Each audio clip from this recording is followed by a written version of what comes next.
હવે આપણે વાત કરવાના છે જાહેર વહીવટ છે એના અલગ અલગ પ્રશ્નોની. ઓકે, પણ અહીંયા છે એ તમારે ધ્યાન શું રાખવાનું છે કે અગાઉની પરીક્ષાઓમાં માની લો કે ઘણા બધા ક્વેશ્ચન પૂછાયેલા હોય જાહેર વહીવટમાં. ઓકે, પણ અત્યારે તમને જે સિલેબસ છે પીએસઆઈમાં, એ પીએસઆઈમાં સિલેબસ અલગ આપ્યો છે બીજા બધા કરતા. એ પછી માની લો કે સીસી છે એમાં જે ગ્રુપ બી માં જે સિલેબસ હતો એના કરતા પણ તમારો સિલેબસ અલગ છે. એમાં જે ટોપિક આપેલા છે એ અને તમારા ટોપિક સાવ અલગ થઈ જાય છે. એક બે ખાલી કોમન ટોપિક હશે, બાકી બધા અલગ અલગ ટોપિક રહેલા છે. એટલે એ પ્રકારે પછી આપણે શું કરવું પડે, એ પ્રકારના આપણે ક્વેશ્ચન અહીંયા જોવા પડશે.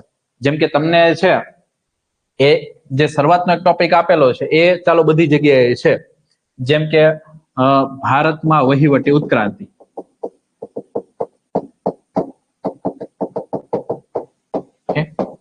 વહીવટનો વિકાસ ને વહીવટની ઉત્ક્રાંતિ છે, તો એ ચાલો બધી જગ્યાએ આપેલો છે. એ બધા મોટા ભાગે છે અલગ અલગ એક્ઝામિનેશન છે એના સિલેબસમાં રહેલું છે. પણ તમે જો કે તમને એક આપેલું છે કે જિલ્લા, રાજ્ય અને કેન્દ્રનું વહીવટી તંત્ર. હવે આ રીતે છે ને કોઈના સિલેબસમાં આપેલું નથી.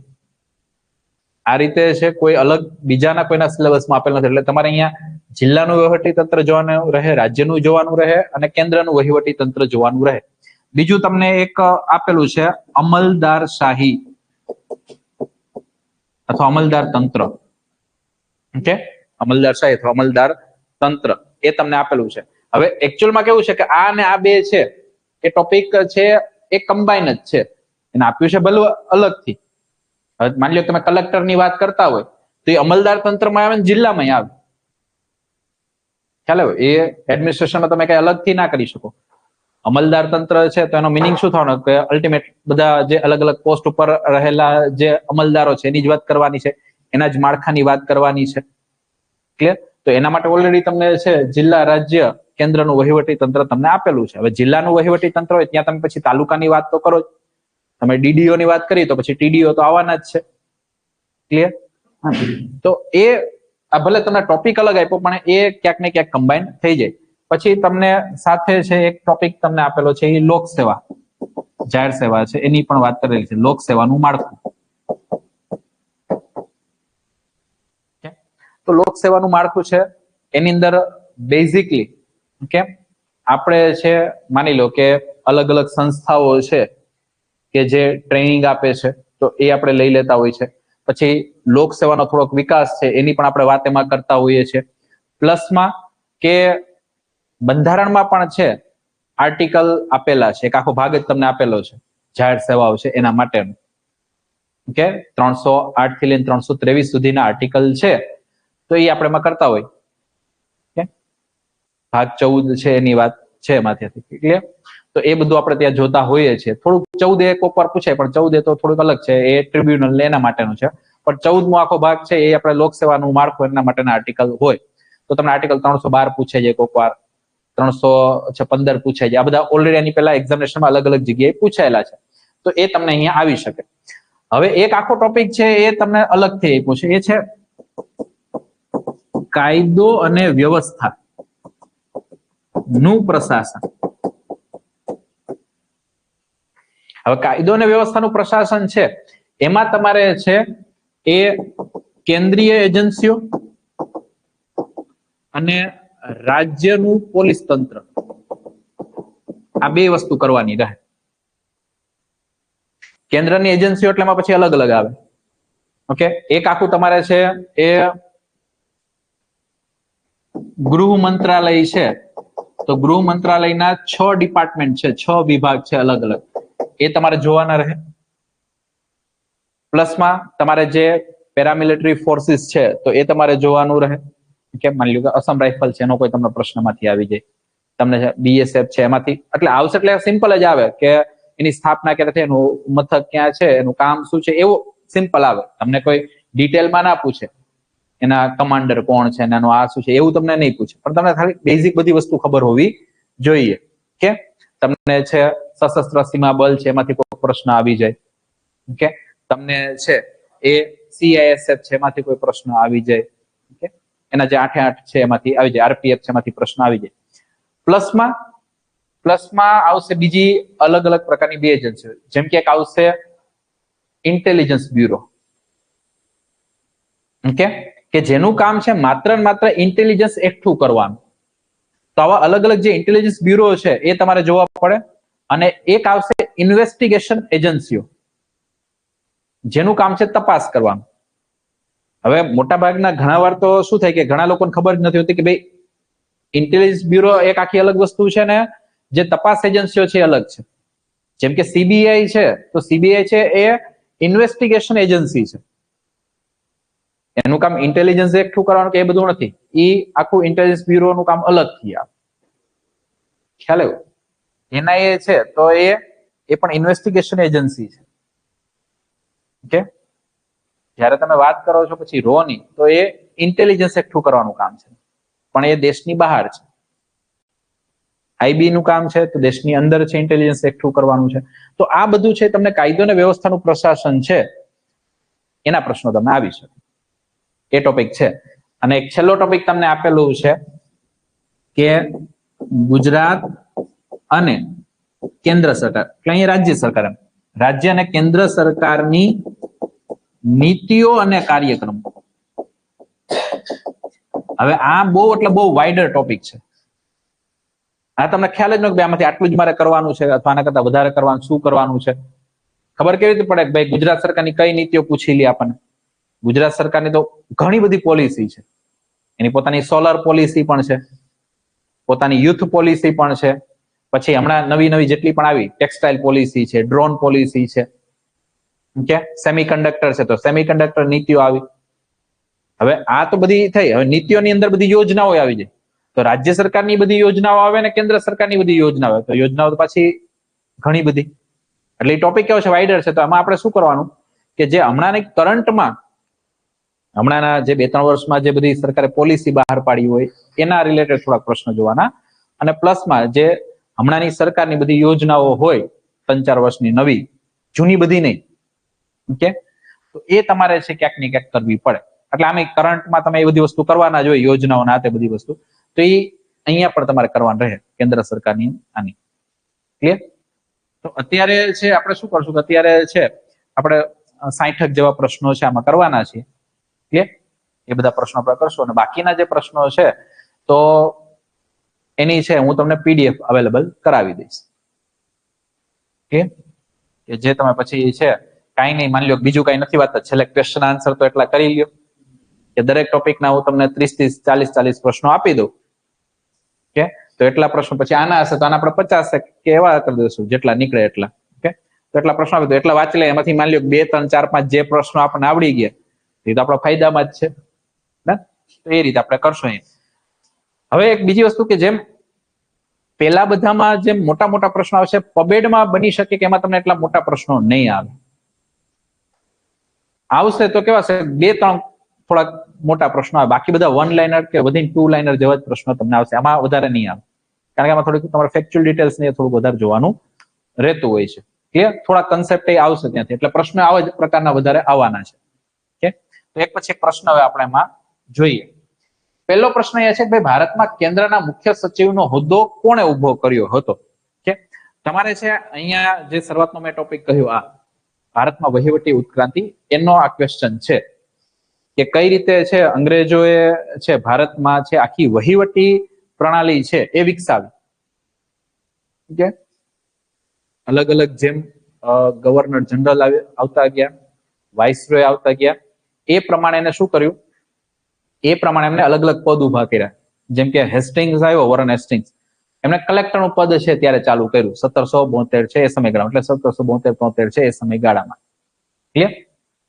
પછી મુખ્ય સચિવનો હોદ્દો આવે છે કે ભાઈ આ બધી જેટલું આપણી વહીવટી પ્રણાલી છે એના હેડ કોણ, તો એક મુખ્ય સચિવ રહેશે. એ પદ છે કોણે ચાલુ કર્યું હતું? એ પદ કર્યું હતું વેલેસ્લી છે એમને. કે વેલેસ્લી દ્વારા છે આખું આ પદની શરૂઆત કરવામાં આવી હતી. આજની તારીખે છે એ સ્ટેટમાં CS નું પદ રહેલું છે, મુખ્ય સચિવનું પદ રહેલું છે. ત્યારે સ્ટેટ કેવું કઈ નહોતું, ત્યારે કેવું હતું, સેન્ટ્રલ જ હતું. સેન્ટ્રલમાં મુખ્ય સચિવનો હોદ્દો હતો. આજે છે એ સ્ટેટમાં મુખ્ય સચિવનો હોદ્દો હોય છે અને એ વરિષ્ઠતાને આધાર અપાય છે. જે સૌથી વરિષ્ઠ હોય એને જ મુખ્ય સચિવ બનાવવામાં આવે.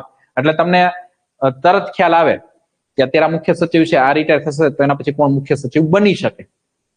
કારણ કે માની લો બધા ઘણા એવા હોય કે 3 થી 4 લોકો છે એક જ બેચ ના હોય તો એમાંથી કોઈ પણ બની શકે. ક્લિયર? પણ વરિષ્ઠતાના આધારે મુખ્ય સચિવનો હોદ્દો રાખવામાં છે. તો પબ્લિક એડમિનિસ્ટ્રેશનમાં તમારે આખું જે એડમિનિસ્ટ્રેટિવ માળખું છે એ તમારે એમાં ભણવાનું રહેતું હોય છે. અત્યારે ઠીક છે કે અત્યારે આપણે બધું ભણી નથી રહ્યા, અત્યારે ખાલી તમને ક્વેશ્ચન આન્સરના ફોર્મમાં છે બધું કરું છું, પણ તમારે આ બધી વસ્તુ એકચ્યુઅલી પબેડમાં ભણવાની હોય છે. હવે એના ઉપર પાછું કે ભાઈ ક્યારથી ભારતના તમામ રાજ્યોમાં સૌથી વરિષ્ઠ મુલકી અધિકારી જ મુખ્ય સચિવ બને છે એવું આપણે ક્યારથી રાખ્યું છે. તો ખાસ ધ્યાન રાખજો 1973 થી આપણે ફિક્સ કરી દીધું કે જે વરિષ્ઠ સદસ્ય હશે એ જ શું બનશે? મુખ્ય સચિવ બનશે. કે વરિષ્ઠ, કારણ કે આપણે માની લો કે સિમ્પલ આવે કે ભાઈ રાજ્યમાં મુખ્ય સચિવ આપણે બનાવવાના છે, કોને બનાવવાના, ક્રાઇટેરિયા શું? તો પછી 1973 થી ફિક્સ કરી દીધું કે જે સૌથી વરિષ્ઠ હોય એને આપણે શું કરશું? હેડ બનાવશું, તો મુખ્ય સચિવ CS આપણે બનાવી દેશું. ક્લિયર? હવે આ ખાસ તમારે ધ્યાનમાં રાખવાનું કે મુખ્ય સચિવ હોય ને તો એમનો કોઈ કાર્યકાળ કે એવું કોઈ ફિક્સ ના હોય. કારણ કે માની લો કોઈ છે રિટાયર થવાના 3 મહિના બાકી રહ્યા છે અને ત્યારે મુખ્ય સચિવ બન્યા તો ખાલી 3 મહિના જ પદ સંભાળવાના છે. ઓકે, એટલે એમાં કોઈ કાર્યકાળ કે એવું કઈ ફિક્સ હોતું નથી. જો આવા પ્રકારના પ્રશ્નો તમને ખાસ કરીને આવશે કે ભાઈ મુલકી સેવાઓ અંગેના નિયમો ઘડવાનું કામ રાજ્ય સ્તરે કોણ કરે છે? ચાલો હવે તમારે ખાલી છે એમને જવાબ આપવાના છે. આપણે વાંચ્યું તો છે ને એટલે કઈ પેલું તો છે ને કે સ્યોરિટીમાં તમે આન્સર આપશો ત્યાંથી. રાજ્યપાલ નહીં કરે તો તો નિયમો ઘડવા, જો નિયમો ઘડવાની વાત છે તો નિયમો ઘડવાનું કામ હંમેશા રાજ્ય સ્તરે કોણ કરતા હોય છે? સચિવાલય છે એ કરતા હોય છે. તો અહીંયા રાજ્યનું સચિવાલય છે એ કામ ત્યાં કરશે. નેક્સ્ટ, ગ્રામ પંચાયતની મીટિંગની નોંધ કરવાની જવાબદારી કોની છે? હવે આ ટોપિક છે ને આપણું પેલું છે જિલ્લાનું, રાજ્યનું, કેન્દ્રનું વહીવટી તંત્ર છે એમાંથી. તો એ સિમ્પલ ખ્યાલ આવી જાય, નોટિંગ ને બધું કામ કોણ કરતા હોય છે? ત્યાં તલાટી કમ મંત્રી છે એ કરતા હોય છે. જિલ્લા પંચાયતના મંત્રી તરીકે કોણ ફરજ બજાવે છે? હજી જોઈ લ્યો સરખું. જિલ્લાની વાત આવશે અને પંચાયતની ધ્યાન રાખજો. જિલ્લામાં 2 માળખું છે, એક રેવન્યુ નું આખું માળખું છે અને બીજું પંચાયતોનું એનું આખું માળખું છે. આપણું રેવન્યુ નું માળખું જયારે વાત કરીએ ત્યારે કલેક્ટર ને બધું આવશે, પણ જયારે આપણે પંચાયતની વાત કરીએ છીએ તો એમાં જિલ્લા વિકાસ અધિકારી DDO છે ત્યાં આવે છે. તો અહીંયા તમારે આવશે જિલ્લા પંચાયતના મંત્રી તરીકે, તો એમાં આવશે જિલ્લા વિકાસ અધિકારી DDO છે ત્યાં આવવાના છે. હવે ગ્રામ પંચાયત ગોચર ઉપરના દબાણો દૂર ના કરી શકે તો એ દૂર કરવાની સત્તા કોને છે? તો એ કોની પાસે રહેવાની છે? કોની પાસે રહેશે? ત્યાં ગ્રામ પંચાયતની વાત છે. ગ્રામ પંચાયતમાં છે ત્યાં લોકલ લેવલ નહીં કરે તો પંચાયતમાં છે એનાથી ઉપર TDO છે. બધું પછી આપણે કલેક્ટર નથી આપી દેવાનું, એટલે ત્યાં એ દબાણો દૂર કરવાની વાત છે. ભલે જિલ્લા લેવલે છે, અલ્ટિમેટલી છે એ કલેક્ટર બળા છે, પણ આપણે એક હાયરાર્કી ખાલી અહીંયા છે કે ભાઈ આ અત્યારે દૂર ના કરી શકાય ગ્રામ સ્તરે, તો પછી કોણ ત્યાં આવશે? TDO આવશે. ઓકે, મ્યુનિસિપલ કમિશનરની નિમણૂક કોણ કરે છે? તો સિમ્પલ છે, કેન્દ્ર તો કરતા નથી. કેન્દ્રમાંથી પાસ થઈને આવે છે. મ્યુનિસિપલ કમિશનર છે, માની લો IAS છે, પણ એ અહીંયા નિમણૂક થઈ ગયા પછી રાજ્ય સરકાર દ્વારા છે એની નિમણૂક થવાની છે. અલગ અલગ પદ છે એના ઉપર. તાલુકા વિકાસ અધિકારીઓને હોદ્દાની ફાળવણી કોણ કરે છે? TDO છે એને એના કાર્યોની ફાળવણી કોણ કરશે? હોદ્દાની ફાળવણીની વાત છે, એટલે કોણ TDO ક્યાં જશે એ ફાળવણી કોણ કરે તે હંમેશા ધ્યાનમાં રાખવાનું. એ આવશે તમારા વિકાસ કમિશનર છે એ. એમાં પછી DDO નહીં રાખવાનું. DDO છે એ માની લો કે એકવાર એના જિલ્લામાં આવ્યા, તો જિલ્લામાં આવ્યા પછી એના કામ આપવાનું છે એ આપશે. હોદ્દાની ફાળવણી છે એ નથી કરતા. હોદ્દાની ફાળવણી ક્યાં થઈ છે? વિકાસ કમિશનર છે કરે છે. નેક્સ્ટ, જિલ્લા પંચાયતના દરેક કર્મચારીઓ અને અધિકારીઓની 2 મહિના સુધીની રજા મંજૂર કરવાની સત્તા કોણ ધરાવે છે? ચાલો 2 મહિના સુધીની વાત છે. પંચાયત પ્રમુખના થોડા પેલા ઓલા કર્મચારીઓ છે. કે જિલ્લાની વાત છે તો જિલ્લા વિકાસ અધિકારી, પણ 2 મહિના સુધીની વાત છે. એનાથી ઉપર હશે તો પછી એને ક્યાં જવું પડશે? એનાથી ઉપર કમિશનર છે એમાં. એટલે 2 મહિના સુધી જિલ્લા વિકાસ અધિકારી, એનાથી ઉપરની વાત છે તો પછી વિકાસ કમિશનર ત્યાં આવે છે. ઓકે, ચાલો તો અહીંયા જિલ્લા વિકાસ અધિકારી આવશે. જો તાલુકા પંચાયતમાં, ઓકે, તાલુકા પંચાયતની વાત છે, એમાં કોઈ જગ્યા ખાલી પડે તો તે અંગે જિલ્લા પંચાયતને જાણ કોણ કરે છે? ઓકે, સિમ્પલ છે. તાલુકા પંચાયત છે, ઓકે, તો એમાં અધિકારી સ્વરૂપે ત્યાં કોણ બેસે છે? ટીડીઓ છે. તો અહીંયા જગ્યા ખાલી થઈ તો એની જાણ ટીડીઓ છે એ કોને કરશે? જિલ્લામાં છે ત્યાં કરવાના છે. ઓકે, તો અહીંયા આવશે કોણ? તાલુકા વિકાસ અધિકારી. પ્રશ્નો છે તમને આની આજુબાજુના જ આવશે, જે બધા આવશે, એટલે તમારે આ બધું ધ્યાનમાં રાખવાનું છે. ક્લિયર? આ બધા ટોપિક છે એ પેલા છે જે જિલ્લાનું વહીવટી તંત્ર છે એના, એટલે જિલ્લાનું, તાલુકાનું વહીવટી તંત્ર બધું આવી ગયું. ચાલો, ખાલી જગ્યાએ આઝાદી પૂર્વેના ભારતના પ્રથમ કેબિનેટ સચિવ હતા. આ તમારો સૌથી પહેલો ટોપિક, ભારતમાં વહીવટની ઉત્ક્રાંતિ છે એનો. એ આપણે વાંચ્યું નથી, ખબર ન હોય. આમાં આવશે એરિક કોટ્સ છે. એરિક કોટ્સ છે એ પ્રથમ કેબિનેટ સચિવ હતા. કે હવે ત્યારે એક જ આ કેબિનેટ સચિવ રાખવામાં આવતા હતા. પછી આપણે ધીમે ધીમે છે આઝાદી પછી તો હવે આની સંખ્યાને બધું વધારી રહ્યું છે, કેબિનેટ સચિવ છે, પણ ત્યારે એક જ કેબિનેટ સચિવ રહેતા ત્યાંથી. ક્લિયર? ઓકે, કેબિનેટ સચિવાલયમાં કેટલી વિંગ્સ હોય છે? આ પણ છે એ વાંચેલું હોય તો તમને ત્યાંથી ખ્યાલ આવે કે કેટલી વિંગ્સ ને બધું ત્યાં રહેતું હોય છે. 3 વિંગ્સ બધી રહેતી હોય છે. રિસર્ચ વિંગ ને બધું ત્યાં રહે છે ત્યાંથી. જેમ કે કેબિનેટ સચિવાલય છે, ઓકે, રો છે, okay, research and analysis wing, એ કેબિનેટ સચિવાલયની અંડરમાં આવે છે. રો છે એ. તો આ કેબિનેટ સચિવાલય છે એની આ રીતે અલગ અલગ વિંગ રહેલી છે. ટોટલ 3 વિંગ ત્યાં રહેલી છે. કઈ સંસ્થાને સુપર કેબિનેટ અથવા સુપર સેક્રેટરી તરીકે ઓળખવામાં આવે છે?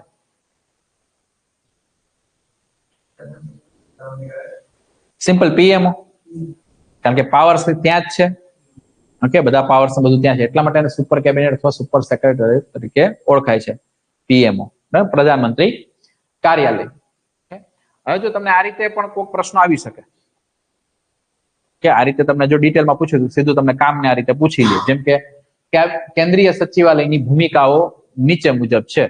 હવે જો આ જે ટોપિક છે એ પેલું તમારું છે, કેવું?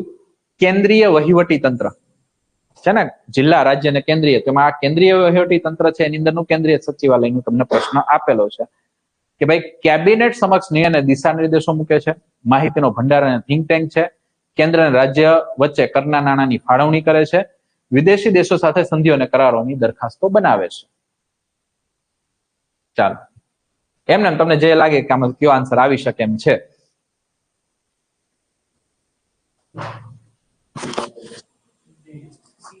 ચાલો, એ સાથે કેટલા છે? A for apple, B, C 1 2, D, okay, બાકીના બધા છે એ આમાં 6 લોકો ત્યાં છે.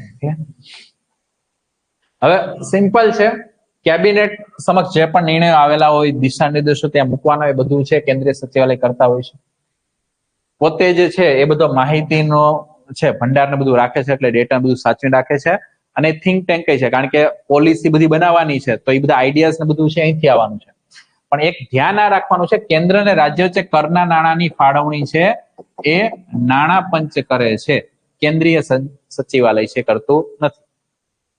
ઓકે, આ એક તમારે ધ્યાનમાં રાખવાનું હતું. આમાં જે ટ્વિસ્ટ હતું એ આ જ હતું, બીજું કઈ વધારે નથી. ઓકે, તો એ 1 2 4 આવશે. ઓકે, આ ખાલી હું તમને કહી દઉં, આ મને ખબર હતી, આપણે 1 2 4 કરી નાખીએ. ચાલો, 1 2 4. એટલે કેન્દ્ર અને રાજ્ય વચ્ચે કરના નાણાંની ફાળવણી કોણ કરશે? નાણાં પંચ છે એ કરે છે. આ જો આની દરખાસ્તો બનાવવાની વાત કરી છે, દરખાસ્તો હંમેશા છે સચિવાલય બનાવે. ઓકે, દરખાસ્તો હંમેશા કોણ બનાવશે? તો અહીંયા ખાલી 1 2 ને 4 વાળી વસ્તુ ત્યાં રહેલી છે. ક્લિયર? તો આ ધ્યાનમાં રાખવાનું છે. અહીંયા ખાલી એક જ હતું, કરના નાણાંની ફાળવણી કોણ કરે છે? નાણાં પંચ છે એ કરે છે. એટલે અહીંયા ખાલી આ એક મિસ્ટેક થઈ ગઈ છે, 2 હશે, 1, 2 અને 4 છે. ક્લિયર? ચાલો નેક્સ્ટ. વડાપ્રધાન સચિવાલયનું નામ બદલી વડાપ્રધાન કાર્યાલય ક્યારે કરવામાં આવે? આ બહુ ફેક્ચ્યુઅલ ડિટેલ છે, એ વાંચેલી હોય તો જ ખ્યાલ આવે. 1977 છે એ પીએમઓ નામ કરવામાં આવ્યું. એની પહેલા નામ વડાપ્રધાન સચિવાલય હતું, એની જગ્યાએ પછી વડાપ્રધાન કાર્યાલય કર્યું છે. ઓકે. રાજ્યના વહીવટી તંત્રનું કેન્દ્ર ક્યાં હોય છે? કે સિમ્પલ છે, વહીવટી તંત્રનું કેન્દ્ર હંમેશા ક્યાં હોય? સચિવાલય છે, ત્યાં રહેવાનું છે. વહીવટી બાબત છે એટલા માટે. જો તમને છે એ ધારાકીય બાબત લખી હોત તો પછી વિધાનસભાને આવી જાત. ક્લિયર છે? ચાલો, રાજ્યના સચિવાલયનું કાર્ય શું છે?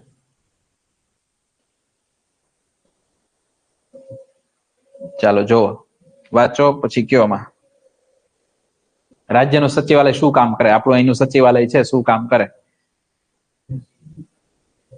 કે બજેટ તૈયાર કરવું તો એ કરે છે, રાજ્ય સરકારનું છે. બજેટ તૈયાર કોણ કરે? સચિવાલય નો કરે તો.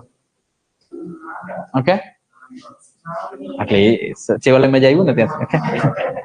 કે પછી આ કાયદાઓ નિયમનો ઘડવા, ઓકે, એ સચિવાલય કરવાના છે. કે રૂલ્સ રેગ્યુલેશન કાંઈ પણ બધું બનાવવાનું છે એ ત્યાં જ થવાનું છે. નીતિઓ અને કાર્યક્રમો જે બનાવ્યા છે એના અમલ ઉપર દેખરેખ રાખવી. કે જેટલું પણ છે એ અમલવારી છે એ બધું છે એ એડમિનિસ્ટ્રેટિવ બોડી કરે છે, જે સ્ટેટ લેવલની, જિલ્લા લેવલની, તાલુકા લેવલની છે એ બધી. પણ એના ઉપર દેખરેખ અલ્ટિમેટલી કોને રાખવાનું છે? સચિવાલય છે. નીતિઓના અમલ લીધા થતા ઉભા થતા પરિણામો, એના રિવ્યુ અથવા એની સમીક્ષા છે એ પણ કોણ કરે છે? એ સચિવાલય દ્વારા થાય છે. કારણ કે સમીક્ષા કરશે પછી એને લાગશે ભાઈ આમાં આવું ને આવું ફેરફાર કરવાની જરૂર છે, પછી એના ઠરાવ બદલાવી નાખશે. આજે જે આપણા બધા ભરતીના ઠરાવો છે એ કઈ ઠરાવો કઈ થોડા જીપીએસસી છે અથવા ભરતી બોર્ડ છે એ કરે છે. એ તો બધું કોણ કરે? વિભાગો છે એ બધું આખું કરે. એટલે કે ભાઈ વિભાગોમાંથી એકવાર ઠરાવ થઈ જાય પછી અમે આગળ કઈ અમારી પ્રક્રિયા આગળ વધારી. કારણ કે આ બધી બોડી છે એનું કામ તો ખાલી શું છે? ભરતીઓ કરવાનું. પણ એના ઉપરના નિયમો છે બનાવવાનું, રૂલ્સ રેગ્યુલેશન એ બધું કરવાનું છે. કામ કોનું રહેતું છે? વિભાગોનું. ક્લિયર? તો અલ્ટિમેટલી રાજ્યના સચિવાલયનું કામ શું છે? આ બધું, કે આ બધા કાર્યો છે રાજ્યનું સચિવાલય કરે છે. ચાલો, કલેક્ટરે કયા મુદ્દે અસરકારક રીતે કામગીરી બજાવવાની હોય છે? કે જે જિલ્લાનું વહીવટી તંત્ર છે એનો પ્રશ્ન છે, અથવા અમલદારશાહી એનો પણ ગણી શકો.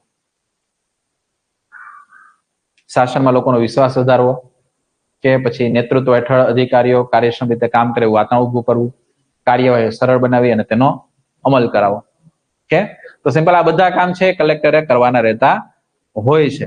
કે પોતાના જિલ્લામાં જેટલા પણ અધિકારીઓ છે તો એ સક્ષમતાથી કામ કરે, એક આખું એવું વાતાવરણ ને બધું આખું બનાવવું, બધા વચ્ચે સંકલન ને બધું કરવું, ઇવન લોકોમાં પણ વિશ્વાસ ને બધું વધારવું વહીવટી તંત્ર છે એના ઉપર. ઓકે, એ બધું કામ કલેક્ટરનું રહેતું હોય છે.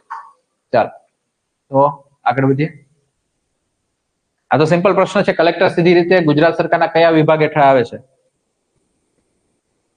મહેસૂલ છે એમાં. કે આની જગ્યાએ તમે જો જિલ્લા વિકાસ અધિકારી કે પૂછ્યા હોત તો પછી શું આવે? તો પંચાયત વિભાગ. ઓકે, તો એ તમારે આવા પ્રકારના પ્રશ્નોમાં સીધા આવી જશે. ભાઈ કોણ આવે છે? મહેસૂલ છે. જિલ્લામાં રાજ્ય સરકારના સત્તાવાર એજન્ટ કોણ છે?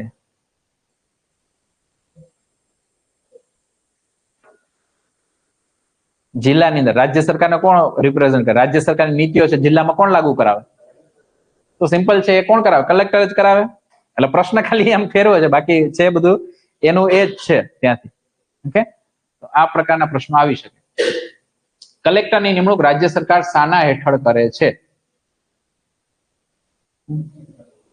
તો મહેસૂલ છે, તો મહેસૂલ હેઠળ જ કરતા હોય તો જમીન મહેસૂલ ધારો 1879 હેઠળ આવે છે. ઓકે, એટલે આ એક ધ્યાનમાં રાખવાનું કે રેવન્યુ એક્ટ 1879 છે એના હેઠળ છે એની નિમણૂક થાય છે. ઓકે, પછી આવા પ્રકારના પ્રશ્નો પણ આવે. ઓકે, છે સરળ જ કે કલેક્ટર શાના અંગેના કાયદાનો અમલ કરે છે? તો બધા આવે મોટા ભાગે. જાહેર વિતરણ તો કલેક્ટરને કરવાનું છે. શહેરી વિકાસ અંગેના કાયદા એને જોવાનું છે. ચૂંટણી વિશેના કાયદા નિયમો એ પણ જોવાના છે. બાળ મજૂરી પ્રતિબંધ ધારો છે, કાયદો છે, એ પણ એમને જોવાના રહેતા હોય છે. ક્લિયર? ચાલો અહીંયા આવશે આ બધા છે. તો ઘણીવાર આવા પ્રકારના તમને છે થોડાક મોટા પ્રશ્નો પૂછી શકે, પણ નોર્મલી એ તમે થોડીક સામાન્ય બુદ્ધિ દોડાવશો તો પણ એ તમારો આન્સર ત્યાં થઈ શકે છે. ક્લિયર? ચાલો આમાં તમારે હવે જવાબ આપવાનો છે સામાન્ય બુદ્ધિની જ વાત છે. ઓકે, જિલ્લાના વહીવટી તંત્રમાં એક જ વ્યક્તિ કયા હોદ્દા તરીકે કયું કામ કરે છે, કયો હોદ્દો ધારણ કરીને કયું કામ કરે છે, એ તમારે જોવાનું છે. અને એમાં પાછું તમારે કહેવાનું છે કેટલા સાચા છે. આ એક સાચું છે, બે સાચું છે, ત્રણ સાચું છે, ઉપરોક્ત તમામ છે બધા સાચા છે, એ તમારે કહેવાનું છે.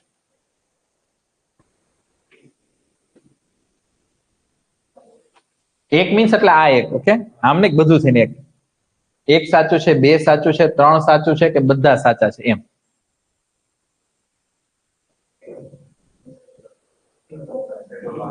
ઓકે, કયું સાચું લાગે છે?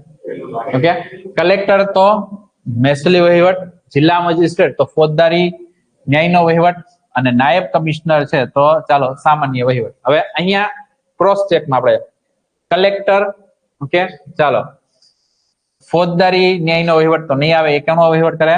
મહેસૂલી વહીવટ. એટલે આ તો ગયું. કલેક્ટર, ઓકે ચાલો આને લખ્યું સામાન્ય વહીવટ. ઓકે, પણ સામે છે અહીંયા જો નાયબ કમિશનર છે, મહેસૂલી વહીવટ ના કરે. માની લો કે આપણને ખબર નથી, આપણે સામાન્ય વહીવટ લઈ લઈએ. ઓકે, પણ આ ધ્યાન રાખજો, કમિશનર નું કામ શું છે? કમિશનર નું કામ છે એકચ્યુઅલી સામાન્ય વહીવટ કરવાનો. હવે તમને થોડુંક કમિશનર ને એનું થોડુંક સમજાવી દઉં. તમારા માટે કમિશનર ખાલી એક જ હોય, જે શહેરોમાં હોય, કમિશનરેટ છે એમાં. પણ કમિશનર છે ઘણા બધા જે અલગ અલગ કચેરીઓ હોય ત્યાં એના વડા છે, કમિશનર જ કહેવામાં આવે. દરેક તમને વિભાગ અને એની કચેરીઓ હોય તો એમાં કમિશનરેટ હોય. માની લો કે મત્સ્ય છે તો એનો વિભાગ છે ફિશરીઝ, તો ફિશરીઝ માં પાછું કમિશનરેટ એરિયા આવે તો એના કમિશનર હોય. સાંસ્કૃતિક પ્રવૃત્તિ છે કે સાંસ્કૃતિક પ્રવૃત્તિ અથવા રમત ગમત ને છે તો સાંસ્કૃતિક વિભાગની કચેરી આવે તો એના કમિશનર હોય. ઓકે, એના કમિશનર હોય. પછી પોલીસ છે તો પોલીસમાં આપણે છે શહેરી વિસ્તારોમાં કમિશનર ને આવતું હોય છે. તો આ જે બધા કમિશનર છે બધી જગ્યાએ અલગ અલગ, એનું મુખ્ય કામ છે એડમિનિસ્ટ્રેટિવ, સામાન્ય બધો વહીવટ કરવો. એને જેટલો વિસ્તાર આપવામાં આવ્યો છે એનું એડમિનિસ્ટ્રેટિવ કામ છે ને કરવાના રહેતા હોય છે. જેમ કે મ્યુનિસિપલ કમિશનર, તો એનું પર્ટિક્યુલર કામ શું છે? જે મ્યુનિસિપાલિટીનો વિસ્તાર છે અથવા જે કોર્પોરેશનનો વિસ્તાર છે એનું જનરલ એડમિનિસ્ટ્રેશન કરવું, એનું મુખ્ય કામ એ રહેતું હોય છે. બધા વિભાગોનું સંકલન કરવું. ઓકે, અલગ અલગ જેટલા પણ ટેકનિકલ, નોન ટેકનિકલ જેટલા પણ ડિપાર્ટમેન્ટ છે એનું સંકલન કરવું, સામાન્ય વહીવટ કરવો. એટલા માટે અહીં સામાન્ય વહીવટ આપ્યો છે કે ભાઈ સામાન્ય વહીવટ છે હંમેશા કોણ કરે? કમિશનર છે એ. પછી એને મદદ કરવા માટે નાયબ કમિશનર હોય, ઓકે ડેપ્યુટી કમિશનર ને બધું પછી એમાં રહે, બધું અલગથી વસ્તુ છે. ક્લિયર? પણ કામ આ રીતે બધા રહેતા હોય છે. તો અહીંયા આપણું આવશે ખાલી એક. નેક્સ્ટ, જિલ્લાના વહીવટી તંત્રના માળખામાં શાનો સમાવેશ થાય છે? જિલ્લાની અંદર બધું આવી જાય, જિલ્લા, તાલુકા, ગ્રામીણ બધું આવી જાય. તો જિલ્લા હશે તો એમાં કલેક્ટર, જિલ્લા મેજિસ્ટ્રેટ ને આવી જશે. પછી ધ્યાન રાખજો, રાજ્ય સ્તરના જે વિભાગો છે એની કચેરીઓ ક્યાં આવેલી હશે? જિલ્લામાં ત્યાં આવેલી છે. એમની સંસ્થાઓની જિલ્લા તથા તેનાથી નીચેના સ્તરની કચેરીઓ. મુખ્ય કચેરીઓ ક્યાં આવેલી છે? સેન્ટર છે ત્યાં. ઓકે, બાકી બધી કચેરીઓ ક્યાં આવેલી છે? હંમેશા જિલ્લા છે એમાં. ઓકે, તો એ બધા જિલ્લા વહીવટી તંત્રમાં જ આવે. એ બધું ગણાશે કેમાં? જિલ્લા વહીવટી તંત્ર છે એમાં. જેમ કે મેં તમને કીધું ભાઈ ફિશરીઝ છે તો એનો વિભાગ ભલે ત્યાં આવેલો પણ એની બધી કચેરીઓ ક્યાં આવેલી હશે? ભાઈ વેરાવળમાં છે. ખ્યાલ આવ્યો? જિલ્લો છે તો તમને સોમનાથ વેરાવળ છે ત્યાં એમની ફિશરીઝ છે એની કચેરી જોવા મળે. તમને છે પાલનપુરમાં જોવા મળે, તમને સુરતમાં જોવા મળે. એટલે દરેક જિલ્લામાં તમને એ બધાની કચેરીઓ જોવા મળે. એટલે એ પાછળ આવશ્યકમાં જિલ્લા વહીવટી તંત્ર છે એમાં. એટલે રાજ્ય સ્તરના વિભાગો અને એમની સંસ્થાઓની જિલ્લા અને તેનાથી નીચેના સ્તરની કચેરીઓ એ જિલ્લા વહીવટી તંત્રનો ભાગ ગણાય. આ ખાસ ધ્યાન તમારે રાખવું ત્યાંથી. આ કલેક્ટર છે એની અંડરમાં. પછી પંચાયતો છે એ. Okay, clear? તો આવશે કે આ 3 એ 3 છે એ બધા જિલ્લા વહીવટી તંત્રના માળખામાં જ ગણવામાં આવે. હવે તમને હજી એક બીજી વસ્તુ આમાં છે, એક સારી એક કહું તમને, ઓકે, જેમ કે મેં તમને હમણાં સાંસ્કૃતિક પ્રવૃત્તિની વાત કરી, ઓકે, તો એ સાંસ્કૃતિક પ્રવૃત્તિનો કમિશનરેટ એરિયા છે, માની લો કે ગાંધીનગરની કચેરી છે, તો એ આખું રાજ્ય છે એની સાંસ્કૃતિક પ્રવૃત્તિઓ એ કરાવે, ઓકે, તો એના વડા કોણ થઈ ગયા? એના કમિશનર છે એ. પણ એના જ કર્મચારીઓ છે, એના કર્મચારી આવે ડિસ્ટ્રિક્ટ યુથ ડેવલપમેન્ટ ઓફિસર. એ દરેક ડિસ્ટ્રિક્ટમાં એક ત્યાં હોવાના છે. હવે ડિસ્ટ્રિક્ટ યુથ ડેવલપમેન્ટ ઓફિસર છે, એના જે વડા છે જિલ્લામાં એ ગણાય કલેક્ટર. એટલે જિલ્લામાં એના વડા કોણ રહેવાના છે? કલેક્ટર, કારણ કે એ જિલ્લા વહીવટી તંત્રનો પાર્ટ છે એ. જ્યારે એ જ સેન્ટરમાં છે એના વડા કોણ આવી જશે? એ સાંસ્કૃતિક પ્રવૃત્તિઓના જે કમિશનર છે એ.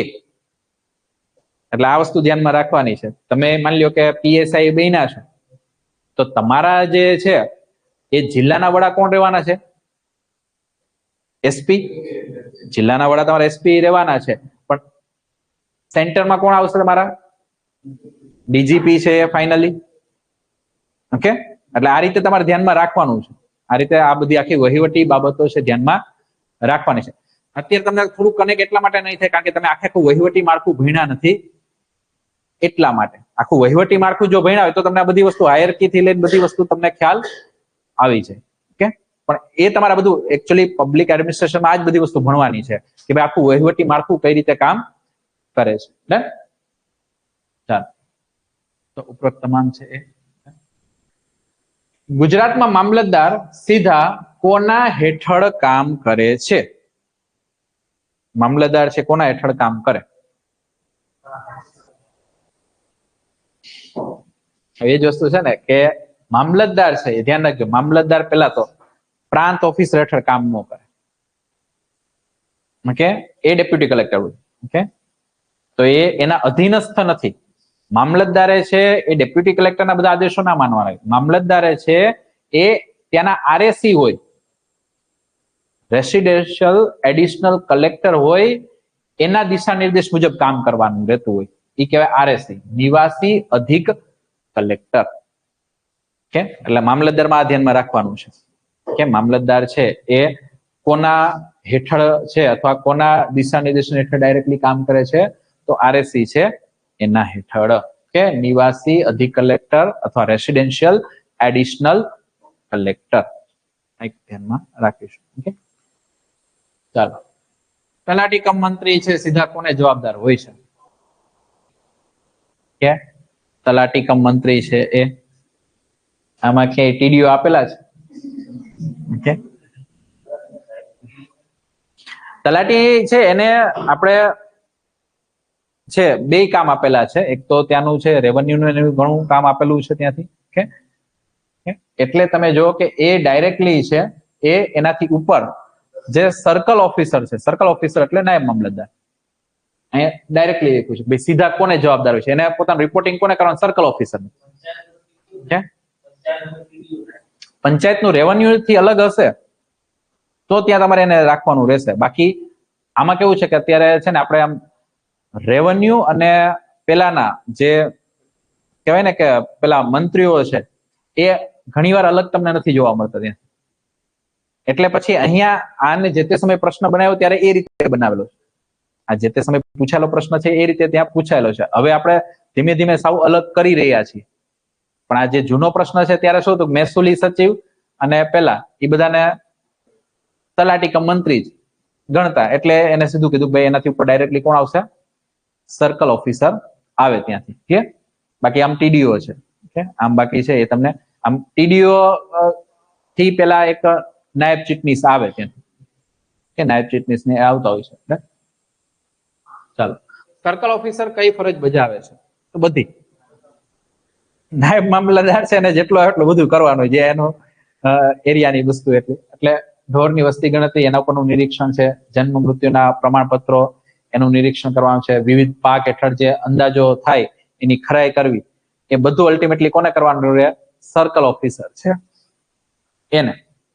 ટૂંકમાં તાલુકા લેવલે છે, તાલુકાને માની લો કે છે 2-3 સર્કલમાં રાખેલા હોય, તો સર્કલની અંદર જેટલું પણ કામ હોય એ બધું આને જ કરવાનું હોય. આ તો ખાલી દેખીતું કામ છે. બાકી માની લો કે કોઈ યોજનાઓ લાગુ કરવાની છે, ઇવેન્ટ કોઈ આવી ગઈ, એ બધાનું મેનેજમેન્ટ કરવાનું બધું સર્કલ ઓફિસરને ત્યારે કરવાનું રહે ત્યાં. ચાલો, તો ઉપરોક્ત તમામ આવશે. આ છે ડિસ્ટ્રિક્ટ વિજિલન્સ કમિટી, જિલ્લા તકેદારી સમિતિ, એના અધ્યક્ષ. કે ભાઈ જિલ્લા છે એમાં કઈ ભ્રષ્ટાચાર તો નથી થઈ રહ્યો ને, અથવા એની જે તકેદારી સમિતિ છે, ઓકે, તો એના અધ્યક્ષ હંમેશા કોણ હોય? જે જિલ્લાના વડા હોય એ. જિલ્લાના વડા કોણ હોવાના છે? કલેક્ટર છે એ. ઓકે, તો જિલ્લા તકેદારી સમિતિ એના અધ્યક્ષ કોણ હોવાના છે? કલેક્ટર છે એ. ચાલો નેક્સ્ટ. તાલુકાના સ્થાનિક મહેસૂલી વહીવટી તંત્રની મુખ્ય જવાબદારી કોની છે? જો મહેસૂલી વહીવટી તંત્રની વાત છે તો સિમ્પલ આવે, કોણ આવશે ત્યાં? મામલતદાર જ આવશે. તાલુકા આવે તો ત્યાં મામલતદાર જ તમારે રહેવાના છે. થોડુંક આમ લાગે છે કે આવા કઈક પ્રશ્નો આવશે તો આપણને વાંધો નહીં આવે કે આવી જશે ત્યાંથી, થોડાક આવશે. હજી બીજા હું તમને છે ને આવા બધા પ્રકારના જે પ્રશ્નો છે એ તમને આખું આપી દઈશ વધારે. આ તો ખાલી આપણે શું બધાના ભેગા કરીને જે લિમિટેડ થોડાક છે જ છે, જોયા છે. હજી આના દરેક ટોપિકના તમે 30-40 પ્રશ્નો જોશો ને એટલે તમને અલ્ટિમેટલી ખાલી આઈડિયા આવી જશે. ભલે આખું આપણે તમે જે માળખું આખું ભણ્યા નથી, હજી તમે માની લો કે તમે આખું પહેલેથી છેલ્લે લગીનું જિલ્લા વહીવટી તંત્ર અથવા રાજ્ય વહીવટી તંત્ર ભણ્યા હોય તો આ પ્રશ્નો બધા સાવ સરળ લાગે. બીજું જિલ્લા વહીવટી તંત્ર અંદર તમારે આખી કલેક્ટરની કામગીરી જોવી પડે, પ્રાંત ઓફિસરની કામગીરી જોવી પડે, મામલતદાર છે એની તમારે કામગીરી જોવી પડે. આ બધું તમારે ત્યારે કરવું પડે કે આખું વહીવટી તંત્ર ભણવાનું છે ત્યારે. આ તો આપણે ખાલી એક પ્રશ્નનો ખાલી જોઈ રહ્યા છીએ, ઓકે. એટલે પણ અલ્ટિમેટલી થોડીક તમને ખ્યાલ આવી જશે ત્યાં. ચાલો, જિલ્લામાં સબ ડિવિઝનલ ઓફિસર તરીકે સત્તા કોની પાસે છે? Sub divisional officer.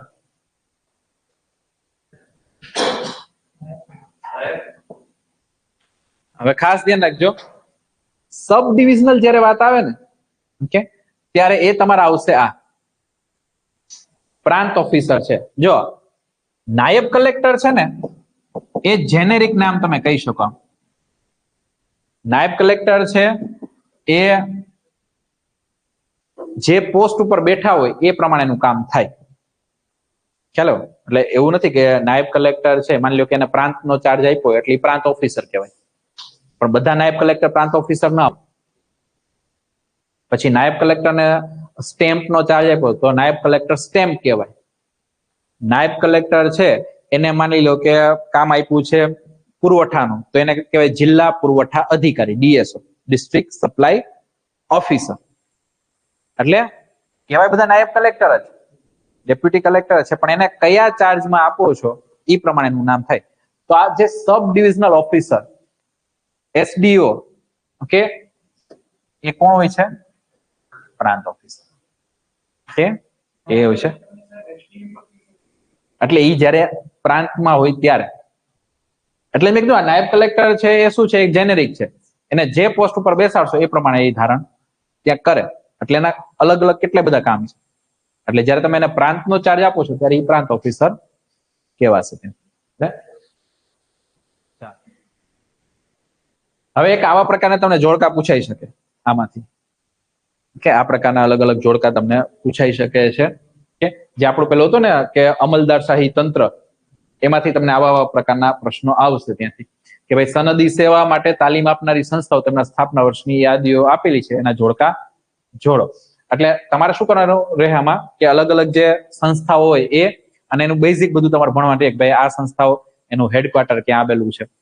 જેમ કે આપણને બધાને ખ્યાલ છે કે આઈપીએસ છે તો એમની ટ્રેનિંગ ક્યાં કરવામાં આવે? હૈદરાબાદ છે ત્યાં Sardar Vallabhbhai Patel national academy, police academy છે ત્યાં. પછી એ જ રીતે આઈએએસ છે તો લવાસના છે, મસૂરી છે ત્યાં. તો એ જ બધી વસ્તુ અહીંયા આપેલી છે. એટલે તમારે એકેડમી ક્યાં એનું મુખ્યાલય રહેલું છે, ક્યારે એની સ્થાપના થઈ, આવી બધી વસ્તુ તમારે આમાં થોડીક જોવાની રહે. આ જે ટોપિક છે એના પ્રમાણે જે સનદી સેવાનો ટોપિક તમને આપેલો છે અમલદારશાહી તંત્રનો. ક્લિયર? ચાલો, તો આ તો હજી તમે ભણ્યા નથી એટલે તમારે ખાલી છે એ અત્યારે આ ગોખવાનું જ આવે અત્યારે. ક્લિયર? ચાલો, તો ફોરેન સર્વિસ ઇન્સ્ટિટ્યૂટ છે 1986. આઈઆઈપીએ ખાસ ધ્યાન રાખજો, આઈઆઈપીએ છે એ 1954 આઈઆઈપીએ છે Indian institute of public administration. Okay, Indian institute of public administration છે કે જે જાહેર વહીવટ છે એના ઉપર રિસર્ચ કરનારી, એના ઉપર કામ કરનારી મુખ્ય સંસ્થા છે કે ભાઈ જાહેર વહીવટ કઈ રીતે કામ કરશે અથવા એમાં શું નવું કરવું જોઈએ, માળખાકીય વ્યવસ્થાઓ આ તે, એ બધા ઉપર આ આઈઆઈપીએ કામ કરે છે. નેક્સ્ટ, હવે જો આ રીતે પણ તમને પૂછાઈ લે, હવે આ તો આમ મોટાભાગે ઘણી વાર આપણને ખબર હોય કે કઈ સર્વિસીસ કયા મંત્રાલય હેઠળ આવતું હોય, જેમ કે આઈઆરએસ છે, તો આઈઆરએસ છે એ ક્યાં આવશે?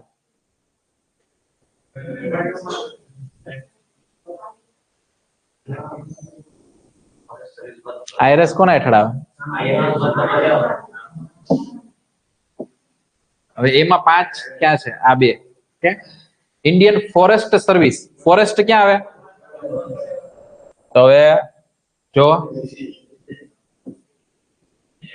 આ વિદેશ અને આ સિમ્પલ થઈ ગયું ત્યાંથી. ઓકે, તો આ પ્રકારના પણ તમને પ્રશ્નોમાંથી પૂછાઈ શકે કે કઈ સર્વિસ કયા હેઠળ અથવા કયા મંત્રાલય હેઠળ આવે છે. કોઈ પણ સનદી અધિકારી અથવા સિવિલ સર્વન્ટ છે એનું કાર્ય શું છે? ઓકે, તો કે બધું એમ જ્યારે આવું આપ્યું ત્યારે બધું કહી દેવાનું. તો મુખ્ય કામ છે નીતિ અને નિર્ણયો છે એનો અમલ કરાવો, જે પણ પોલિસી બનાવેલી છે. અથવા જો આવા પ્રશ્ન બહુ આવે છે, જાહેર વહીવટ છે એનું મુખ્ય કાર્ય પૂછે, કોઈ અધિકારીઓનું મુખ્ય કાર્ય પૂછે, તો પેલું ધ્યાન રાખવાનું નીતિઓનું અમલીકરણ, પોલિસી ઇમ્પ્લિમેન્ટેશન છે એ કોઈ પણ અધિકારી અથવા એડમિનિસ્ટ્રેશનનું મુખ્ય કામ છે, અને આવા પ્રશ્ન પૂછાઈ ગયા છે. ઓકે, પછી નીતિ નિર્ધારણ માટે જરૂરી માહિતી પૂરી પાડવી. ઓકે, એ પણ એ જ બધા પૂરી પાડતા હોય છે, અને પોતાના જે તાબાના કર્મચારીઓ છે એને દિશા નિર્દેશન આપવું, એ પણ એમનું કાર્ય રહેતું. કોઈ પણ અધિકારી અથવા સનદી અધિકારી હોય, સિવિલ સર્વન્ટ, એનું આ કાર્ય રહેતું હોય છે. ચાલો, નેક્સ્ટ, કેન્દ્રીય સેવાઓ અને હોદ્દાઓમાં નિયુક્ત થતી વ્યક્તિઓની ભરતી અને સેવાની શરતો ઉપર નિયમન કોણ કરે છે?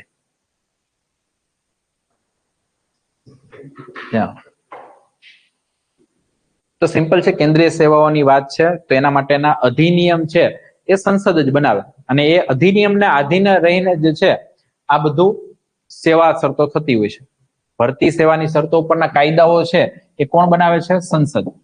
એના માટે એ શું બનાવશે? કાયદા અથવા અધિનિયમ બનાવશે. ઓકે, એટલે આન્સર તમારો શું આવશે? સંસદ ત્યાં આવે છે. ક્લિયર? જો હવે મેં તમને વાત કરી હતી કે ભાઈ તમને છે પેલા ભાગ 14 છે એમાંથી આર્ટિકલ પૂછાઈ જાય, તો એ તમારે 308 થી 323 એ આર્ટિકલ તમારે કરવાના છે, અથવા ભાગ 14 છે જે સિવિલ સેવા માટેનો છે કે એ તમારે કરવાનો છે. કારણ કે આમાંથી એટલા આર્ટિકલ કરી લેશો તેમાંથી એક પ્રશ્ન આવશે, એના ચાન્સીસ બહુ બધા છે. આ ખાસ ધ્યાન રાખજો. ઓકે, તો રાષ્ટ્રપતિની ઈચ્છા સુધી અખિલ ભારતીય સેવા તથા કેન્દ્રીય સેવા અને હોદ્દાના સભ્યો હોદ્દા પર રહી શકે એવી જોગવાઈ ભારતના બંધારણમાં કઈ કલમમાં કરવામાં આવેલી છે? 9, 10, 24, 35. ઓકે, તો એ કરવામાં આવી છે 310 માં. અને આના કારણે છે જે સિવિલ સર્વન્ટ બધા રહેલા છે, ઓકે, એ બધાને ખબર છે કે ભાઈ એકવાર આપણે હોદ્દા ઉપર આવી ગયા પછી આપણને આ બીજા કોઈ આપણને હોદ્દા પરથી હટાવી શકવાનું નથી. ઓકે, સિવિલ સર્વન્ટની વાત છે, સિવિલ સર્વન્ટમાં આઈએસ આઈપીએસ છે એને હટાવવા એટલે બહુ નેક્સ્ટ લેવલની. હા, તમે સસ્પેન્ડ કરીને રાખી દો, એ તમને માની લો કે રાજ્ય સરકાર છે બધીને સસ્પેન્ડ કરી દે, ટર્મિનેટ કરવા એટલે અહીંયા સુધી જવું પડે. ટર્મિનેટ કરવા માટે અહીંયા સુધી, એ પછી રાજ્ય સરકાર છે એની બહાર જતું રહ્યું, એટલે સસ્પેન્ડ કરી શકે, ટર્મિનેટ એ કરી શકતા નથી. ચાલો, બંધારણમાં કઈ સનદી સેવાઓનો ઉલ્લેખ કરાયેલો છે?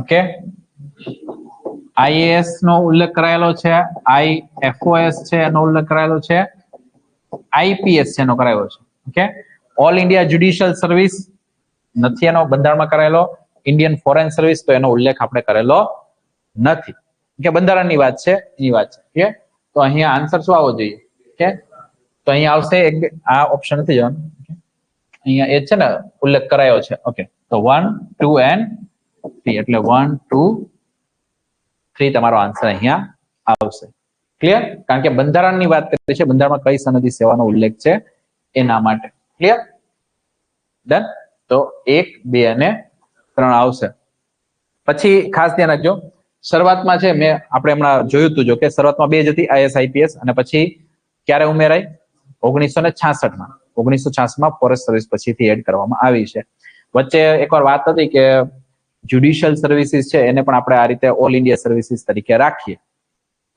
ઇવન આ જ્યુડિશિયલ સર્વિસ આપણે બંધારણ બન્યું એની પહેલા છે ઓલ ઇન્ડિયા સર્વિસમાં હતી બંધારણ બન્યું એની પહેલા 1935 કે સમયગાળા અથવા એની થોડાક પહેલા સમયગાળામાં છે 9 જેટલી સર્વિસીસ છે એ ઓલ ઇન્ડિયા સર્વિસીસ હતી એમાં જ્યુડિશિયલ સર્વિસ આવી ગઈ એન્જિનિયરિંગ ને એ બધી સર્વિસ ને બધું આવી ગયું 9 જેટલી સર્વિસ હતી બંધારણ બન્યું ત્યારે 2 રાખે હવે સારું ખરાબ તો પછી એમાં ઘણા બધા ક્રાઇટેરિયા આવે કેટલું સારું શું આવે પાછા જોડકા આવી ગયા આ રીતે તો જોડકાના ફોર્મમાં તમને આ રીતે પૂછી શકે એટલે મેં કીધું 308 થી 323 છે એ ખાસ કરી લેવાનું જે આમાં એક ધ્યાન શું રાખવાનું કેન્દ્ર અને રાજ્ય માટે જાહેર સેવા પંચ હોવું જોઈએ એટલે કે યુપીએસસી જીપીએસસી ની વાત છે એના માટે 315 છે એટલે તમારું શું આવ્યું આ બી માં 1 હવે બી માં 1 જોવા જાવ તો તમને અહીંયા રીતે તમને જોવા મળે છે ઓકે હવે કોમ્બિનેશન જોવાનું કે આ કે આ જો તમને ખબર પડી જાય કે અહીંયા શું આવે છે જો સી છે ઓકે તો સી માં તમે જોવા જાવ ઓકે કેન્દ્ર અને રાજ્ય માટે સનદી સેવાની ભરતી અને શરતો ઓકે તો એના માટે જો ખબર ના હોય કહી દઉં એના માટે છે આર્ટિકલ 309 ત્યાં રહેલો છે કે ભરતી અને શરતો છે એના માટે 309 માં બધી બાબતો આપેલી છે તો એ આ થઈ ગયું એ છે ઓકે તો હવે તો સિમ્પલ ખાલી ગોઠવવાનું જ છે ત્યાંથી ઓકે કેન્દ્ર કે રાજ્યમાં સેવા બજાવનાર વ્યક્તિના હોદ્દાની મુદ્દત કેટલી રહેશે એ ક્યાં આપેલું છે કલમ 310 છે એમાં જે આપણે હમણાં જ જોઈ ગયા ક્યાં સુધી રહીએ કે તો એ બધું કોણ નક્કી કરે છે રાષ્ટ્રપતિ છે આપણે આગળ જ હમણાં વાત કરી ગયા હોદ્દાની મુદ્દત ને બધું ઓકે તો આ રીતે તમારે શું કરવાનું રહેશે ત્યાં જોડકા જોવાનું રહેશે પણ એ બધું ક્યારે ફાવશે જ્યારે તમે 308 થી 323 બધા આર્ટિકલ જોઈ ગયા હશો ત્યારે એના વગર ભેગું નહીં થયા ઓકે એટલે આના ઉપરના પ્રશ્નો ફ્રીક્વન્ટલી આવે છે તો એટલા આર્ટિકલ કરવામાં પણ કોઈ વાંધો નથી ત્યાં ચાલો બંધારણની કઈ કલમોમાં સનદી સેવાની જોગવાઈઓ કરાઈ છે કે આપણે હમણાં જ વાત કરી કે 308 થી 323 છે એમાંની જોગવાઈઓ કરાય આવું પૂછાય છે તો વાંધો જ નથી તો કરી નાખી ત્યાંથી બંધારણની કલમ 314 માં સાની જોગવાઈ કરાઈ હતી એના માટે 314 વાંચેલું હોય તો આપણને ખબર પડે ઓકે તો ખાસ ધ્યાન રાખજો કે વર્તમાન અધિકારીઓનું રક્ષણ જે પણ જોબમાં હોય તો એમને જે રક્ષણ મળે કીધું મનમાની રીતે હટાવી ના શકે તો એ બાબતો પાછી આપેલી છે 314 છે એમાં કે વર્તમાન અધિકારીઓ છે ને આટલું રક્ષણ આ રીતે મળશે ક્લિયર હવે ખાસ ધ્યાન રાખજો આમાં બહુ ડિટેલ નો આપેલી હોય આર્ટિકલમાં હંમેશા ક્યારે એટલી ડિટેલ નહીં આપી હોય એ ડિટેલ બધી ક્યાં આપેલી હોય એના ઉપરથી જે કાયદાઓ બધા બનાવેલા હોય એમાં ઓકે એટલે આ જે ભાગ આપેલો છે સનદી સેવાનો સિવિલ સેવા છે અથવા સર્વિસીસ છે એમાં કે એનો આધાર લઈને પછી અલગ અલગ ઘણા બધા કાયદાઓ બનાવેલા હોય એ કાયદામાં પછી બધી જોગવાઈઓ કરેલી હોય કે ભાઈ આમને હટાવાશે તો આવી પ્રોસેસ કરવાની છે આમને આટલા છે રક્ષણ મળશે આમને આટલી છે એ સુરક્ષાઓ બધી મળવાની છે એ બધું કાયદામાં લખેલું હોય આમાં તો ખાલી કીધું કે આવું તમારે કરી શકાય એટલે સંસદને છૂટ આપી કે ભાઈ તમે સિવિલ સેવા માટે આવા કાયદા બનાવી શકશો ક્લિયર ચાલો આઈઆઈપી એમને આપણે જોઈ ગયા ઓકે આઈઆઈપી તો આવા સિંગલ પ્રશ્નો પણ તમને અહીંયા આવી શકે ઓકે તો 9054 છે એ ત્યાં આવવાનું છે નેક્સ્ટ હવે જો અલગ અલગ સમિતિઓ બધી છે શિક્ષણ માટેની એની બધી સમિતિઓ આવશે પછી વહીવટી સુધારણા છે એના માટેની સમિતિ છે તો એમાંથી એક સમિતિ આવશે વહીવટી સુધારણા માટે ઘણી બધી છે કોઠારી સમિતિ છે હોતા સમિતિ છે સરકારી આયોગ છે પૂંજી કમિશન છે પછી પ્રથમ વહીવટી સુધારણા આયોગ છે, દ્વિતીય વહીવટી સુધારણા આયોગ છે. આ બધા અલગ અલગ કમિશન છે કે જેને સમયાંતરે પોતાની ભલામણો કરેલી છે. આ પણ જાહેર વહીવટમાં આવે, તો આના કોકવાર પ્રશ્નો આવી શકે છે. હવે બની શકે કે તમે હવે સરકારી કમિશનમાં તો કેટલી બધી ભલામણો આપી હોય, પુંછી કમિશન છે એમાં ઘણી બધી ભલામણો આપેલી હોય, તો બધી ના કરી શકો, પણ તમને થોડીક ખબર હોવી જોઈએ. જેમ કે સરકારી કમિશન છે અને કેન્દ્ર રાજ્ય સંબંધો ઉપર વધારે ભલામણો કરેલી છે. પછી પુંછી કમિશન છે ને એને રાજ્યપાલની બાબતો ઉપર વધારે ભલામણો કરેલી છે. એટલે કોઈક વાર આવું ખાલી ખબર હોય ને તો એની આજુબાજુનું પૂછાયેલું હોય ને તો તમે કઈ ને છેલ્લે ગપ્પા તો મારી શકો. બહુ જો સ્પેસિફિક ન પૂછ્યું હોય તોની વાત છે. હવે આ રીતે પૂછ્યું તો હવે આના વર્ષ આપણને ખબર ન હોય તો પછી ખાલી અક્કડ બક્કડ બંબે બો 80 90 પૂરે 100 કરીને જ આપણે શું કરવાનું રહે, આન્સર કરવાનો રહે. ઓકે, 1977 માં આ સમિતિ છે એની ભલામણ સ્વીકારવામાં આવી હતી. ફરીથી IIPA ની વાત આપી. ઓકે, તો અહીંયા આપણે હમણાં જ વાત કરી 1954 છે એમ, એટલે એક જતું રહે. ઓકે, તો ખાલી વધ્યું શું આપણે 2 3 4. એટલે કોઈક વાર જો આવું થઈ જતું હોય તો ભલે આમ કહેવાય ને કે આટલા લાંબો પ્રશ્ન આપ્યો પણ ખાલી એક આપણને ખબર પડી જતી તો પણ આનો આન્સર આવી જાય, બાકી કઈ ખબર નથી ચાલે. તો પણ ખાસ આપણે વાત કરીએ એનું મુખ્ય કામ આ જ છે કે વહીવટી બાબતોમાં સંશોધન કરવું, કે વહીવટમાં આપણે કઈ રીતે સુધારો કરી શકીએ. કે એના પરનું રિસર્ચ કોણ કરે છે? IIPA છે એ કરે છે. બીજું એ પોતાના આવા રિફ્રેશર કોર્સ ચલાવે છે. IIPA શું કરે છે? રિફ્રેશર કોર્સ બધા વહીવટ છે એમના આખા ચલાવે છે. ક્લિયર? અને અલગ અલગ છે જર્નલો બહાર પાડે છે. એને તમે IIPA ની સાઇટ ને બધું જોવો, તમને અલગ અલગ જર્નલ ને બધું જોવા મળશે. ચાલો, હવે આના પછી છે ભાઈ ગેજેટેડ વર્ગમાં કોણ આવશે? ઓકે, તો ક્લાસ 1 ને ક્લાસ 2. રાજપત્રિત અધિકારીમાં કોણ આવશે? ક્લાસ 1 ક્લાસ 2 છે રાજપત્રિતમાં આવતા હોય. ગેજેટેડ ઓફિસર જેને આપણે કહીએ છીએ એ. ક્લિયર? તો કોણ આવશે?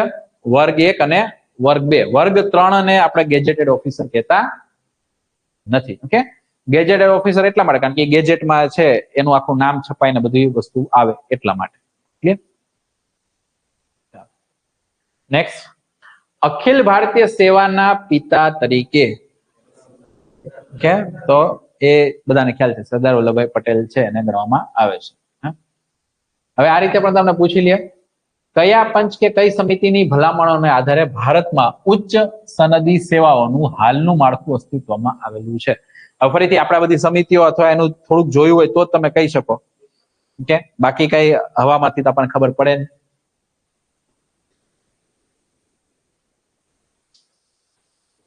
વાત છે સ્પેશિયલી સનદી સેવાઓની વાત છે. હમણાં મેં વાત કરી ભાઈ સરકારી કમિશન છે એને કેન્દ્ર રાજ્ય સંબંધ છે એના ઉપર ભલામણો કરી છે, એને સિવિલ સર્વિસ ઉપર ભલામણો નથી કરી. ઓકે, એટલે આ તો ગયા ત્યાંથી.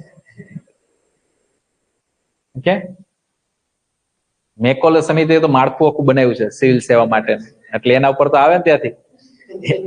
મેકોલે સમિતિ એ તો બધું જ્યાં ક્યાંય નો મેકોલે સમિતિ આવી જાય, જેમ તમારે ગણી લેવું. મેકોલે એજ્યુકેશનમાં એ બધું કર્યું છે. મેકોલે છે આની એક સિવિલ સર્વિસ માટેની જે 1854 જે પહેલી વાર કમિટી બની એનો અધ્યક્ષ જ મેકોલે હતો.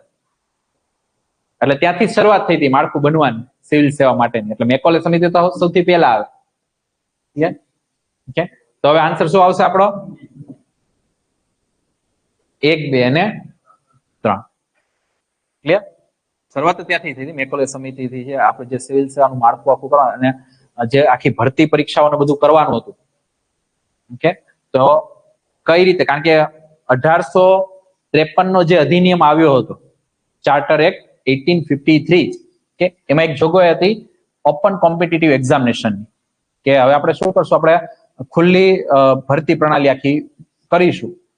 તો એનું માળખું કેવું રહેશે? પ્રિલિમ રહેશે, મેઇન્સ રહેશે, ગુજરાતી ઇંગ્લિશ લખવા પડશે કે નહીં લખવા પડે, શું આવશે માળખું, એ બધું આખું ડિસાઈડ કોને કર્યું હતું? આ સમિતિ. 1854 સમિતિ બેસાડવામાં આવી હતી. અને પછી 1856 પહેલી વાર એક્ઝામ લેવાય. એ બધું પછી આગળ આવે છે એમાં.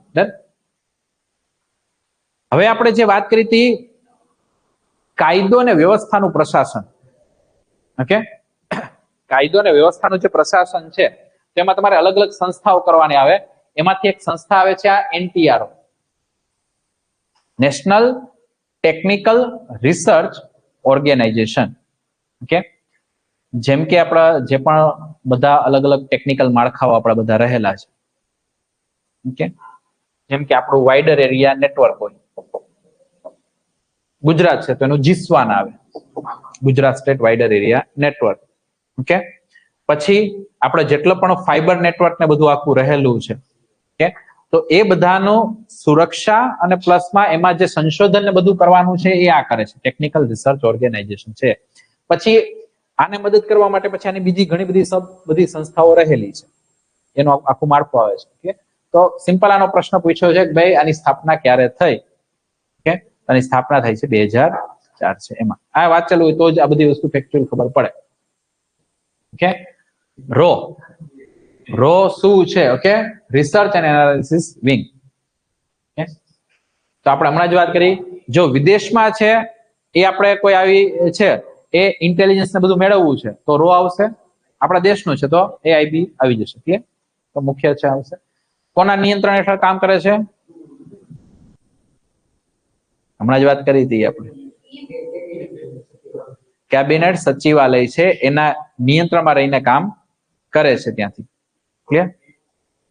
હા, એ ડાયરેક્ટલી એટલે એ જ છે ને વડા જ છે, એ થયા એના વડા જ છે એ થયા છે. ક્લિયર? ચાલો, તો રિસર્ચ એનાલિસિસ વિંગ સીધા કોના નિયંત્રણ હેઠળ છે? સીધા વડાપ્રધાન છે, ગૃહપ્રધાન નહીં, વડાપ્રધાન છે એના હેઠળ જ ત્યાં આવવાના છે. ક્લિયર? કારણ કે મેં કીધું કેબિનેટ સચિવાલયમાં વડા જ છે વડાપ્રધાન હોય. Clear? Okay, research analysis wing ની સ્થાપના કોના મોડેલ હેઠળ થઈ હતી? ઓકે, કયો આવશે? CIA, સેન્ટ્રલ ઇન્ટેલિજન્સ એજન્સી, જે અમેરિકાની CIA છે, તો એના મોડેલ ઉપર જ આપણે આ વસ્તુ કરેલી હતી. હવે કોક વાર આવું ડિટેલમાં પૂછે ની વાત છે ત્યાંથી કે તે ભારતના લોકોને જવાબદાર નથી, માત્ર વડાપ્રધાન જ જવાબદાર છે, એવી તેની ટીકા થાય છે. ઓકે, કારણ કે એના હેઠળ જ કામ કરે છે. ઓકે, કટોકટી દરમિયાન તેનો ઉપયોગ વિપક્ષી નેતાઓને ડરાવવા માટે કરાયો હોવાનો આક્ષેપ જનતા પક્ષે કર્યો હતો. ઓકે, પછી તે કોઈ જ પ્રકારનું નાણાકીય ઉત્તરદાયિત્વ ધરાવતી સંસ્થા નથી, એટલે આને જે ખર્ચ કર્યો ને એને ડિટેલિંગ આપવાની જરૂર નથી. આનો મિનિંગ એ છે. એવું તો ન કે ને ભાઈ અમે છે હમણાં જર્મનીમાં કે અમે છે ત્યાં જઈને છે આવું એક ઓપરેશન ચલાવ્યું, એનો આટલો ખર્ચ થયો છે, મંજૂર કરો, બતાવો. પછી એની પછી RTI થાય, RTI માં તો બધી માહિતી મગવી શકો, ભાઈ ચાલો કઈ કઈ જગ્યાએ ક્યાં ક્યાં ઓપરેશન કર્યા છે બતાવજો, એનો ખર્ચો કેટલો થયો. કે તો નાણાકીય ઉત્તરદાયિત્વ ધરાવતી સંસ્થા નથી, એવી પણ એની ટીકા થાય છે. ઓકે, અને બીજું તે ટેકનિકલ ગુપ્તચર શાખા તરીકે એક મજબૂત સંસ્થા છે. ઓકે, પણ માનવ ગુપ્તચર શાખા તરીકે નબળી છે એવી ટીકા થઈ છે. એટલે ટીકા થઈ છે, કામ કરે છે. ઓકે, એટલે જો બધામાં આવા શબ્દો વાપરા છે, આક્ષેપ છે, ટીકા થાય છે. ઓકે, તો ઘણીવાર એવો એક પક્ષ મૂકવામાં આવે છે કે આવું હજી આ સંસ્થા થઈ રહ્યું છે, ભાઈ એક નાણાકીય રીતે જવાબદાર નથી. એટલે ઘણીવાર છે એ આપણને ખબર જ ના પડે કે ખર્ચ યોગ્ય રીતે કર્યો છે કે ખોટી રીતે થયો છે, શું થયું છે એ ખબર પડે ને. એમ જ ભ્રષ્ટાચાર થતો હોય તો એમ કે ભાઈ અમે આટલો પાછળ છે, અમે 1500 કરોડ ખર્ચ કર્યા, 1500 કરોડ નું એક તો તમારે કઈ બતાવવાનું નથી, ક્યાં ક્યાં ઓપરેશન શું ચલાવ્યા છે, આ તે બધી ડિટેલિંગ ને એ બધું. તો ત્યાં ભ્રષ્ટાચાર ન થાય એ તમને કેવી રીતે ખબર પડશે? ઓકે, તો આ બધા આક્ષેપો એના પર થાય છે. ક્લિયર? એટલે અહીંયા કોઈ ફિક્સ આપેલું નથી કે આમ જ છે, અહીંયા ખાલી આવા અલગ અલગ આક્ષેપો થઈ રહ્યા છે એવું પ્રશ્નમાં આપેલું છે. આવો એકવાર પ્રશ્ન જૂનામાં પૂછાઈ ગયો હતો. ક્લિયર? ત્યાં બધી વસ્તુ અહીંયા સાચી છે. Clear? Narcotics control bureau NCB કોની સાથે સંકળાયેલું છે? NCB. ઓકે, નાસા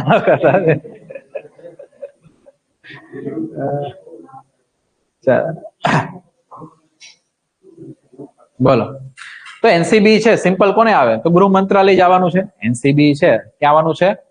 ગૃહ મંત્રાલય છે એના હેઠળ આવવાનું છે. ઓકે, ચાલો ફરીથી એક NIA, નેશનલ ઇન્વેસ્ટિગેશન એજન્સી શાના માટે કામ કરે છે?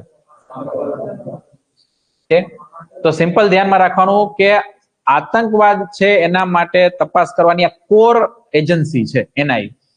જ્યાં પણ આતંકવાદી પ્રવૃત્તિ હોય તો એની કોર ઇન્વેસ્ટિગેશન એજન્સી કોણ છે? એનઆઈએ.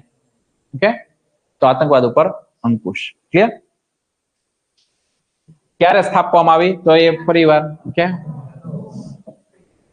9 છે, એ ફેક્ચ્યુઅલ ખબર હોય તો જ તમે કહી શકો. હવે એનઆઈએ ના સંદર્ભમાં બધા વિધાનો આપેલા છે. ઓકે, તો પહેલામાં પેલું આ શું છે? તપાસ એજન્સી છે. બીજું, આતંકવાદી પ્રવૃત્તિઓ છે એની તપાસને ફરી અત્યારે કરી શકાય છે. બીજું, કાનૂની તપાસ સંસ્થા છે. કાનૂની તપાસ એટલે વૈધાનિક સંસ્થા છે, કારણ કે એનઆઈએ એક્ટ બનાવેલો છે આપણે. ઓકે, એનઆઈએ એક્ટ આપણે બનાવેલો છે ને એના આધારે છે એની સ્થાપના કરવામાં આવેલી છે. ઓકે, અને તેના કાયદા હેઠળ વિવિધ વિશેષ અદાલતોની સ્થાપના કરવામાં આવે છે, જે પર્ટિક્યુલર એના રિલેટેડ કેસ છે એ ત્યાં ચલાવવામાં આવે. ઓકે, એવું અહીંયા કહેલું છે. તો જો આમાં શું આવે ત્યાંથી. ઓકે, તો બધા અહીંયા સાચા છે. ક્લિયર? ચાલો, ઈડી ની વાત છે. ઓકે, તો ઈડી શું કરે છે?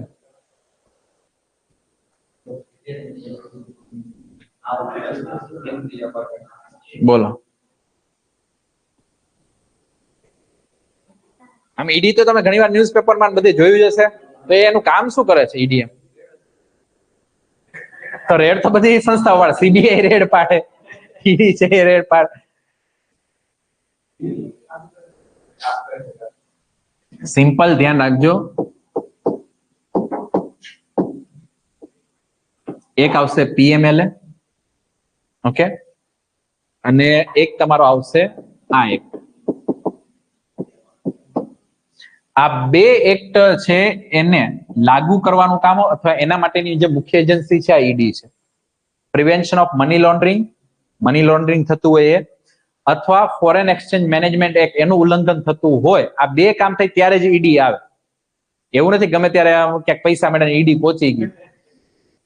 એ બધું ભ્રષ્ટાચારનું હોય તો ત્યાં પેલા સીબીઆઈ છે. હવે સીબીઆઈ ત્યાં ગયું, એને બધું જોયું કે પૈસા મળ્યા. હવે કનેક્શન નીકળ્યું કે આ તો વિદેશથી પૈસા આવ્યા છે, એટલે મની લોન્ડરિંગ થયું છે. એટલે પછી એમાં ઈડી જોડાઈ જાય. આ બધી સંસ્થાઓમાં એ જ જોવાનું ભાઈ કયા કાયદાનો કઈ રીતે ભંગ થયો, એ પ્રમાણે બધી સંસ્થાઓ આવતી હોય ત્યાં. ઘણી વાર આવા જ્યુડિક્શન નક્કી ન થયો ને એટલે એક સાથે બધી સંસ્થાઓ આવી જાય. ઘણામાં એવું થાય કે એવા એકમાં નહીં, ઘણામાં બધી વસ્તુ થતી. જેમ કે ઘણી બાબતોમાં જીએસટી માં છે ને શું થાય કે રસ્તામાં છે કોઈ ટ્રક હોય એને પોલીસ વાળા રોકે અને એનું જીએસટી નું એનું બધું તપાસવાનું ચાલુ કરે. હવે એકચ્યુઅલી એનામાં આવતું જ નથી, એ જીએસટી માં આવે. ઓકે, પણ પોલીસ છે એની પાસે બધા કાયદાનું છે, એટલે જીએસટી વાળા પહોંચે ને પેલા તો એ પહોંચી ગયા હોય. ઓકે, અને એમાંથી જેનો હિસ્સો જે બધું થતું એ બધું કામ એ કાર્યવાહી પતાવી દે ત્યાંથી. એટલે જ વાત કરો, એટલે પોલીસ છે એ બધી જગ્યાએ જઈ શકે. ઓકે, બાકી આ બધામાં પર્ટિક્યુલર. ઓકે, ચાલો, તો અહીં આવશે વિદેશી ચલણોમાં વિનિમય સંબંધી ગુના, એટલે કે જે ફોરેન એક્સચેન્જ મેનેજમેન્ટ સંબંધિત જે પણ કોઈ આનું ફેમાનું ઉલ્લંઘન થતું અથવા પીએમએલ નું ઉલ્લંઘન થતું હોય ત્યાં ઈડી આવશે. સીબીઆઈ ની સ્થાપના ક્યારે થઈ હતી?